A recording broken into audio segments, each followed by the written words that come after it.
When Frank and I first married, we had just returned from our honeymoon. And it was 1988, August, and we're walking along the beach. It happened to be in Watch Hill, Rhode Island.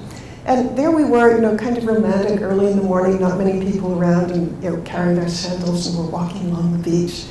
And I took him by surprise by saying, "Frank, I think we should entertain every single person who works for the company."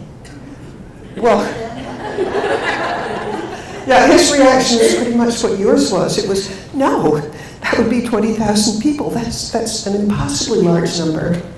Well, I pretended that I didn't process that no, and I said, "I think we should have them 100 at a time."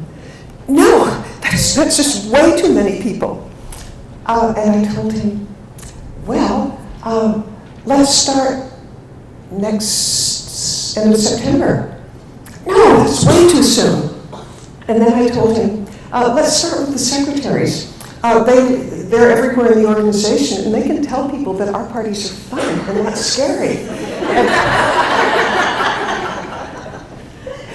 Well, this went on for several more rounds, with me saying how we were going to do it, and him saying no, and me acting as if I just didn't process no.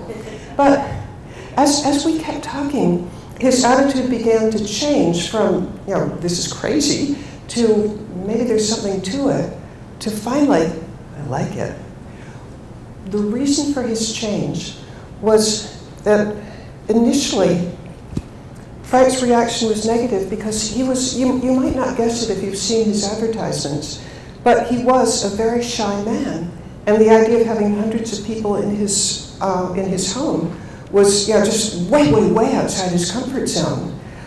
But on the other hand, as he thought about it, he realized that it would be an additional way of showing the people who worked for him that they were important to him. And so it was that 6 weeks later, and beginning with the secretaries, we began what was almost weekly for close to 17 years, as long as we were together until his passing. We began a series of dinner parties, and we really had everybody, whether it was truckers or veterinarians or accountants, and certainly the secretaries, because we started with the secretaries. Well, at these parties, Frank was such a good host, because one of the things that he'd do was, say there were 100 people and we did invite them in groups of 100, he would talk with every single person there. And Frank had a gift for making people important.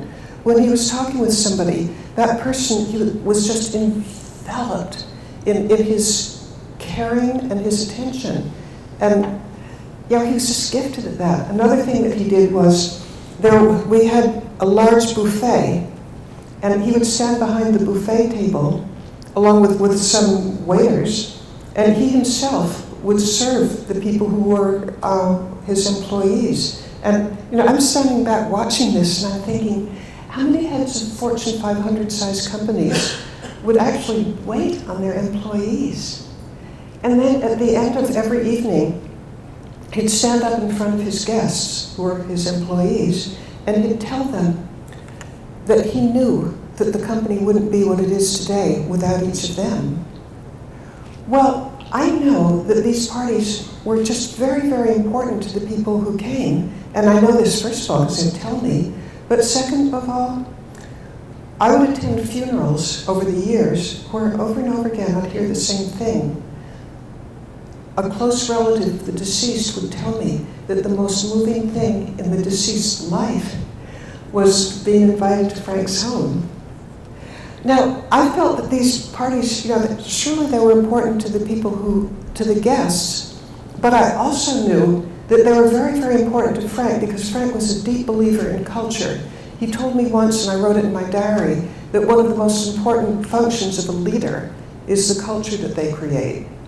Well, he wanted a culture of appreciation, recognition, and respect, and for him this was a way of doing it. And one of his reasons for recognizing how important it was Frank was a deep believer in a quote that I'm going to give you. It's a quote from William James.